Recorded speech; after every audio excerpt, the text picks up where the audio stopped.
What's up everyone, Jared with Ducky Customs bringing you a how-to video today. Today we're going to be showing you how to install the Arsenal mod Arsenal One remappable clipboard on the Xbox One controller, the new one with the 3.5mm jack and support. Before you get started, there's a few things you're going to need just for simple disassembly of the controller. That's going to be a T6, zoom that in there, a T6 Torx driver. If I can get it to focus here, T6 Torx driver, a T8 security driver, and basically what that is it's a T8 Torx head driver with a hole right there in the middle of it for a stud in the center of the screw, and a nylon pry tool. You can pick these up on the website, and I'd highly recommend you get that. Otherwise, you're not going to be able to disassemble the controller. And just a real quick overview, this one's already been disassembled, but to show you where they're at, you're going to have 5 screws that you're going to have to remove from the rear of the controller. They're going to be 2 are going to be located under the left grip, 2 under the right grip, and 1 inside the battery compartment. I've went ahead and already taken these screws out to make the video a little quicker, but these will be the T8 Torx screws that you'll be removing.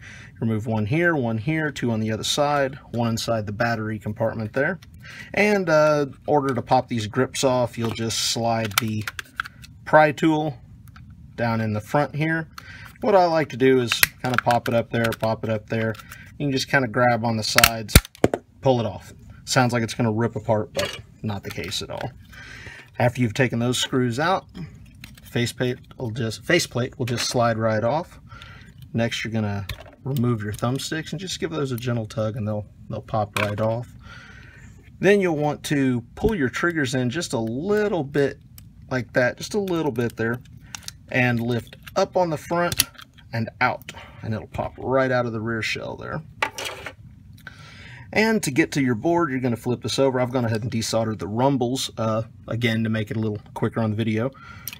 Pop these rumbles out, and also note where these are. As you're looking at the bottom of the board like this, your small rumble will be on the left hand side and your larger rumble will be on the right hand side. After you've removed those, you have 2 screws to remove. These will be the T6 Torx screws. You'll have 1 right here in the corner, see if I can get that to focus in, and another one in the exact same location on the other side. After you remove those, you're going to want to pull this out. Now, it's kind of tough to get out, so I recommend going on the left hand side here, which is right here by your protective cover for the chipset, and just kind of grab the bottom and grab the top with fingers and kind of lift up on one side and just kind of work it back and forth, and it'll snap right out. Then you just lift it out like that. Now this is your 3.5mm headset jack, so you'll want to keep that, set that off to the side, and note how it goes in case you didn't and don't know how it goes. When you install it again, make sure your brass connectors there are facing up so that they will make contact with the contact points on your lower board. And after that, it's all done, it's all disassembled, and this is where the step you need to be in order to be able to install the Arsenal mod Arsenal One clipboard. So we'll get to that in just a second. Okay, so now that we have the controller disassembled here, we have the board, and I have it in a set of helping hands. If you don't have some, I highly recommend getting them. They make this job so much easier, incredibly easier, so I would highly recommend picking those up. You can usually pick them up at Radio Shack for about 20 bucks or so.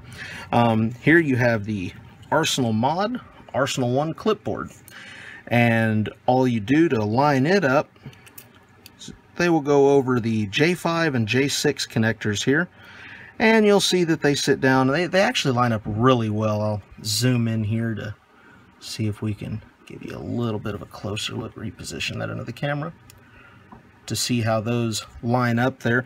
Now, something I like to do, I actually made these up myself. They're just small alligator clips here, and what I've done is I've taken some, kind of ground the teeth off, taken some rubber. Also, you can buy these, use some electrical tape around them, things like that. As long as the metal isn't contacting the board, you're good on that. But I like to use these to clip this down into position so that when you solder it, it's not sticking up off the board. It's nice and flush with the board. and it just makes the install go a little bit easier. You're not having to really sit there and fight the height of it or anything like that. So that definitely makes the installation a whole lot easier. And next you're going to need, of course, a soldering iron. For those of you who don't have one, I run the Hakko FX650. Nice little soldering iron, and we'll zoom out so you can see it here. Nice little soldering iron, 35 bucks at HakkoUSA.com. Highly recommend this, not paid for or sponsored by them or anything like that, but excellent little soldering iron for 35 bucks. And I just used the factory tip that it came with, which I'm wanting to say is 1.5 millimeter conical tip, and it works just fine for this installation. All right. Okay, now that I've got this on here, made a couple of changes. Moved the clip over here to this corner. It wasn't quite sitting down flush like I wanted to, and repositioned this secondary clip right here as well. So next what you're going to want to do is get your soldering iron, get it hot, make sure your tip is good and clean, tinned, etc., etc.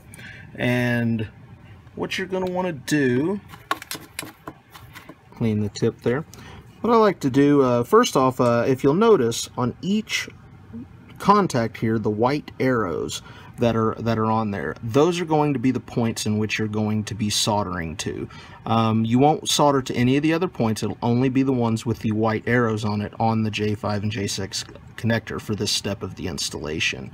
So what you're going to want to do is take the tip, tin it with just a little bit of solder, kind of helps the flow of it and everything, and you'll just go down there and dab a little on there and till it gets on there. Now, something you really want to make sure not to do, and this kind of comes with experience and stuff as well, is you want to try to avoid getting these contacts mixed up. You don't want them to touch each other. If you get the solder going across the contacts, it can definitely cause a little bit of a hassle trying to remove it in order to finish the installation. So after you've done that, here we'll reposition this here and see if we can do another one here. Okay, repositioned it here and soldered one on the other side so I can get that alligator clip out of the way for the next part of it, and show you again on this side here. What you'll do is just tin it slightly, and you'll very gently and delicately, if you will, because these are small contacts, so it definitely takes a bit of finesse in order to get these on there. I also extremely and highly recommend getting a smaller tip. This one works great, but a lot of your Radio Shack soldering irons and things like that are going to have too large of a tip to be able to do the fine work that you're going to be doing on this installation video. So I'm going to go ahead and solder the rest of these up, and we'll be right back.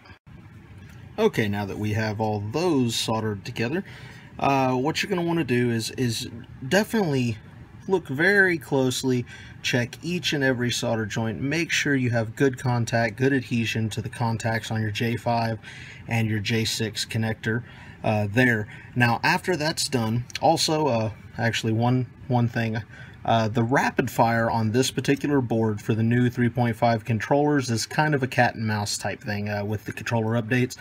Currently, it does not support the rapid fire on this particular board right now. It possibly will in the future. So, won't be covering that in this video. This third contact, if I can zoom in right there, you see the hollow triangle. Now that is the sync contact, and what that is for your rapid fire functionality. So when you are installing it just for the remap capabilities, you will not need to solder that particular connection, just the ones with the solid white triangles there. Okay, now after you've done that, that's when we get over here, and you'll see all these soldered connections. Now these come pre-tinned, which I really have to say, we build custom controllers and I absolutely love that. It's super nice and convenient having that already pre-tinned. And what you're going to want to do, these top four here. Okay, now as you're looking at these, As you go down, you'll notice it says switch 1, switch 2, switch 3, and switch 4. Now, the nice thing about these remap boards is you don't necessarily have to have your switches in order. This is something I do like to point out. I point out to my customers as well. If you have your upper left switch on switch 3, you have your upper right switch on switch 1, it's not going to matter as far as those contacts go, which are going to be your positive contacts on your switches themselves. At the bottom here, you'll notice there's the ground. Then you will have your B button here, your right thumbstick click, your left thumbstick click, and then down here is LED, and we'll get to that in just a little bit. That's for your LED indication on the how to remap it and to let you know when it's entered remap mode and that sort of thing. But we'll go ahead, and what we're going to do is we're going to start with the ground here. Now, where I like to run these, there's a couple of places you can run them.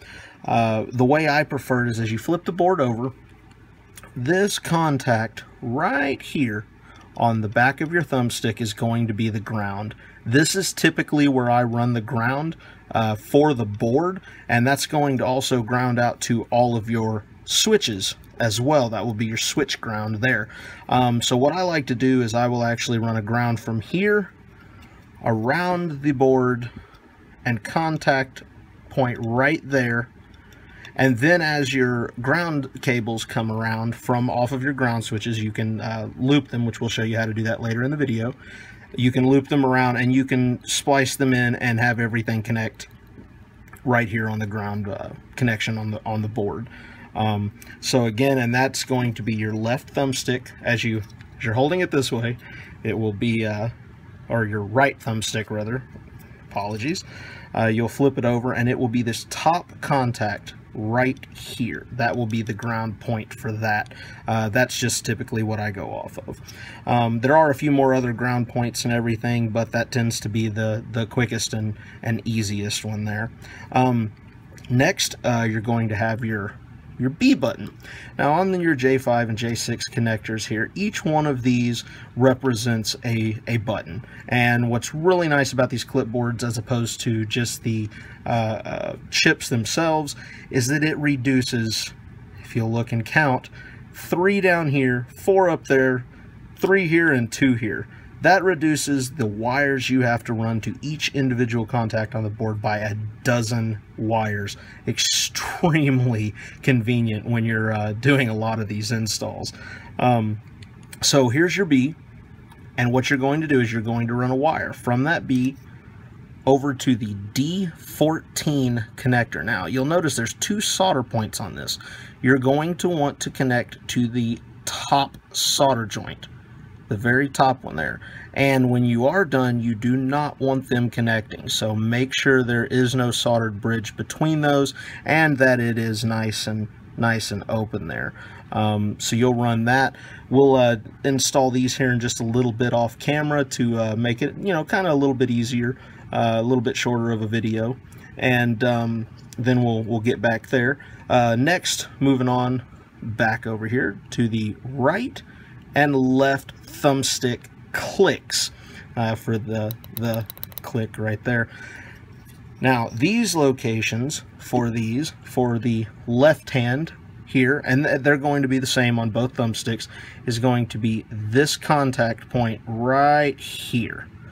That is going to be the contact point in which you're going to run a wire from there around the board over to your left thumbstick from this one, and then on your right thumbstick it'll be the same contact point right here, and you'll run a wire from there to the right thumbstick or RJ connector right there, and that's going to give your remap board the capability of your thumbstick clicks to move to a rear button on the controller on that. Now the LED, slightly trickier on that one.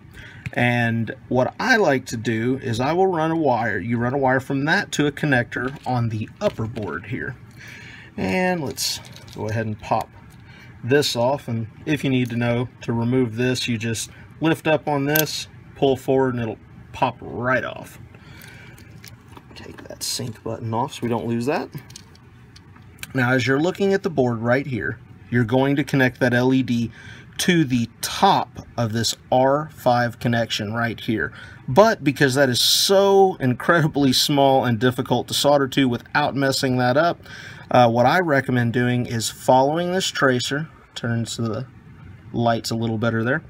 Is follow the R5, follow this tracer up to this point right here. And what you're going to do is take a small X-Acto knife and just very lightly scrape across that. See if we can get that on camera here. Take that and you will just very gently scrape across it to remove that layer of epoxy film or whatever it is that comes on these boards here. Almost got it. There we go. And you'll notice when you do that, it'll have a nice clean copper connection in order to solder that LED wire to right there. And the way I like to run it, and keep in mind also how these wires are run, and the reason being is when you assemble your controller, you don't want it to have any pinch points in the wires or anything like that it's gonna affect or harm. And the place that we usually run them is, if you look at the edge of the board, it will be right here in this little notch right there, and as well on the other side. That will allow you to run the wires around the board in order to keep them out of the way and keep them away from your edge right here as much as possible for when it sits down on here inside the controller and is sitting around that. It keeps any wires from sitting in here, rubbing together, getting pinched, split, broke, anything like that in the future. So I highly recommend running it around the edges here. That's the way we install our boards. Let's see, where were we? Lost my train of thought. Okay, so after you've run a wire from the LED connector right here to the contact point above the R5 spot there, again, you'll just follow that tracer up and then it'll be right there. Put some solder on that and then you'll solder a wire to that. Now, this will also be the last connection that you want to solder to during this installation. And the reason being is, after this board is installed back and all of your wires are on it, it's sitting in there and it's installed, that's when you're going to want the wire to come out here and go up and solder to that point. Otherwise, if you solder to it before, I mean, it's just kind of a mess, because then you're tethered to your other board and the rest of your controller. So save that one for the very last step as far as the soldering and stuff goes. And we're going to solder those up right quick and then we'll be right back. Okay, so we're back after we got everything installed and all of it wired up here. So I'll run you through this and show you exactly what we did here on the B button here. Move the LED wire out of the way. On the B button, we've run a wire from there, tracing it along the top. And we'll zoom in here and show you connected it to the top contact there. And if you'll notice, there's no solder or anything like that in between the joints. So that's something, again, you definitely want to make sure there is no solder touching those two pins together or anything like that. Over here, we've connected the two switches, switch 1 and 2. We're just going to do 2 switches on this demonstration. The current controller we're building has 2 switches, so figured it would work out pretty well, but I'll also show you how to wire up 4 switches. And later on in the video, we'll show you where to place those switches and etc., etc. From that, what we've done, moving over to the back side of the board here, connected 1 ground wire and run it along the back side.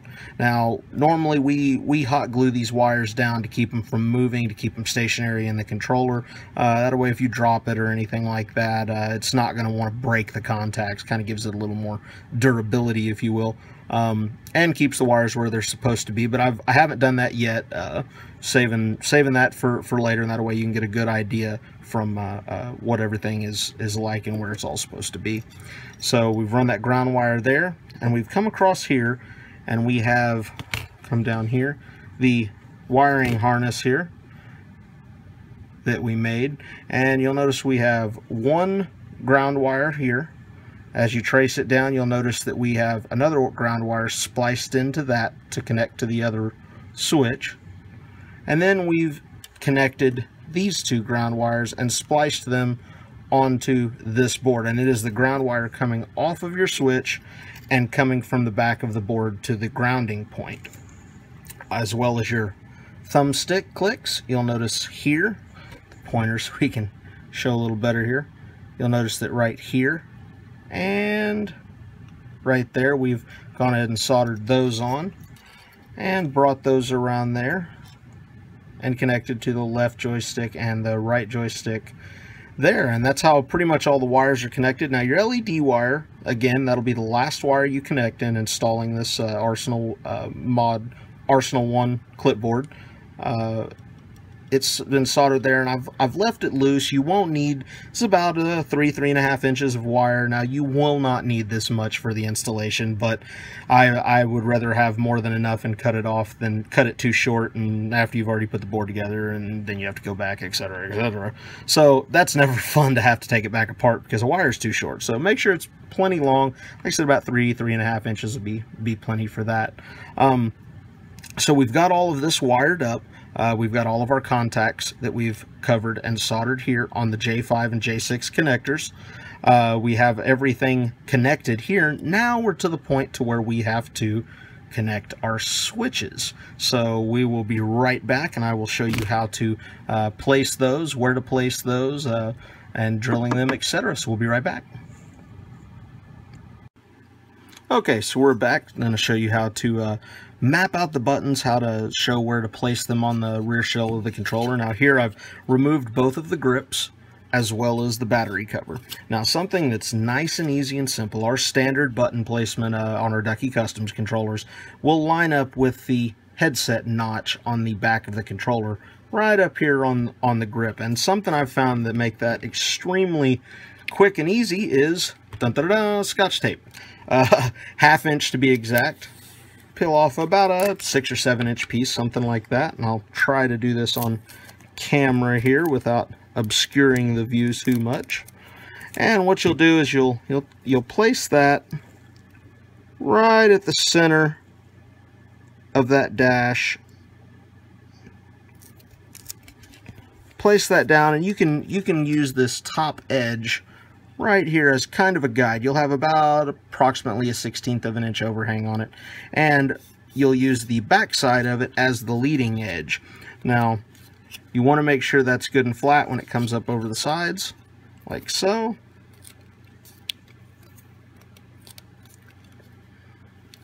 And then when it comes up, now when you see it on the sides here and it comes up off of this, you can see where it comes to. I like to take an X-Acto knife, trim that off, gives you a little better view and position, and I'll just run it right along the side there, trim that, get it off without sticking to everything, as Scotch tape has a tendency to do. And you'll notice that right here on the very edges where this shows, you'll notice these little indentions right there. They're little spacers for the grips, and you'll notice that the backside edge of that is lined up with the top portion of that, as well as looking at the side over here, you'll notice that the edge of that is lined up with the bottom edge of that as well, and that's a good guide point to go off of there.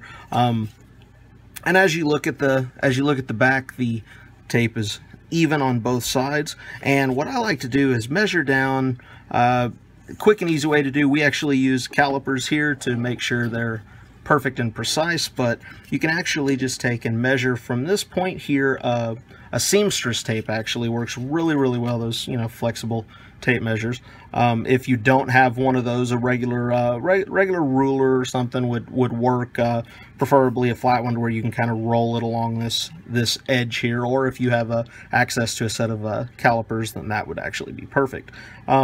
You can come off of this line starting here, and you can go down we go down approximately a 1/2 inch is where we place ours, and it will be at the back edge of this. And we'll do that for both sides, and then what we'll do is actually drill a small pilot hole there to keep the larger hole centered, and then you'll drill a hole in the back of that according to what type of switches you're using. With the Arsenal mod switches, I'm not exactly sure what size they are. We actually use a different type of switch, which requires a smaller hole to be drilled. I'll have to find that out and add it to the video later. You can probably look down at the bottom of the video here, and we'll post it across the bottom or something like that. And you'll drill those holes on either side there. And after you've drilled those, when you place the switches in, what you'll do is you'll actually put a little hot glue around them. So you will need a hot glue gun for this step. Other glues we found, it really doesn't work trying to super glue them in or anything like that. You're just asking for them to pop off later on. So be sure and have a hot glue gun available. Just general purpose hot glue would work, you know, perfectly fine. Low temp, high temp, it's not really that critical as far as that goes. And when you place the switches in there, you'll put some hot glue in place in order to hold them there, but you don't want to cover the switches or anything until after you've wired those up. So we're going to go ahead and do that, and we'll be right back to show you the end result on that. Okay, so back with this. This is actually the rear shell that's being used on the controller we're currently building, a light blue gloss shell.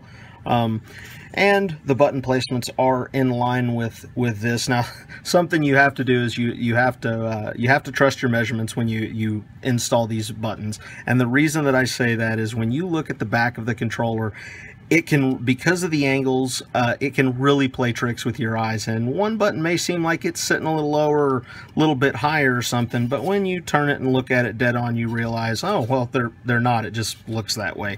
If you've measured right and drilled right, then they will be in line. It just may look a little off. Now, this is the inside of one of our Ducky Customs controllers. This customer, again, he wanted two rear buttons. Sorry, I got out of the camera there.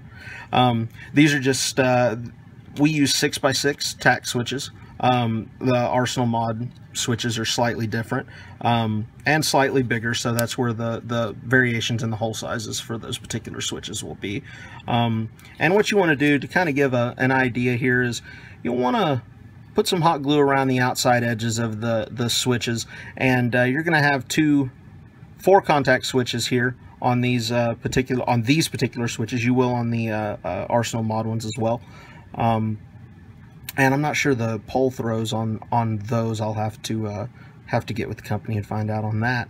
But what you will do on the wiring harness here for your board is you'll notice on the back of the switches, I don't know if I can get it to zoom in enough and show it or not.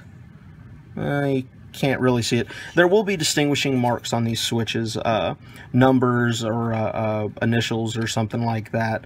This one you can't really see, but it says dip on the top and then 14 on the bottom. You'll want to make sure that these are connected on the same on each switch. You don't want to switch up the poles, otherwise it's just going to be a mess. Particularly if you wire it up like this, where you've spliced the ground, you want those ground contacts to be the same on both switches. So on this, what you would do is, for example, these switches are in the same position with both of these opposite poles here. Got out of the video again. Opposite poles here, with this bottom one being the same as this top one here. So both of the dip words on here, the distinguishing marks, are facing up on this upper side here. So you want to make sure that they are the same. Now, they will be reversed because the switches are in fact reversed in their position. So if you're looking at this and it's on the top right, which will be down here, then over here your top right is actually going to be on the top right. So you definitely want to make a note of that when you're installing your switches and when you're wiring them up. Otherwise you will get the wires crossed and they will not work. So on this, you'll simply connect, after you've completed this stage, to where all of your wires and everything are soldered on to their proper locations on the board. You'll simply solder one I've used blue to represent the power wire and white to represent the ground. You will solder the blue on one side here, solder the ground on the opposite corner. Now you want to go diagonally on these switches. These particular switches, these two prongs, this is a pole, this is a pole, that's where they split there. So you won't want to solder diagonally when you're doing this. Note the position of the ground, note the position of the power, and move over to the next switch, and kind of a rinse and repeat situation there. Now, after you've done that, and after you have those switches properly soldered on there and soldered together, after you have those properly done and everything's finished there, go ahead and, I like to put a little extra hot glue around the top edges of it and around the wires, and it just kind of holds them in place. Again, if you were to drop your controller or something like that, the actual shock of it and everything won't tend to break those contacts off. Kind of gives it a little extra shock absorption, if you will, to increase the durability of the install, and as well as increase the durability of the controller. So after you've done that, then we'll move on to the LED portion, which we will go ahead and install that, and we will be right back.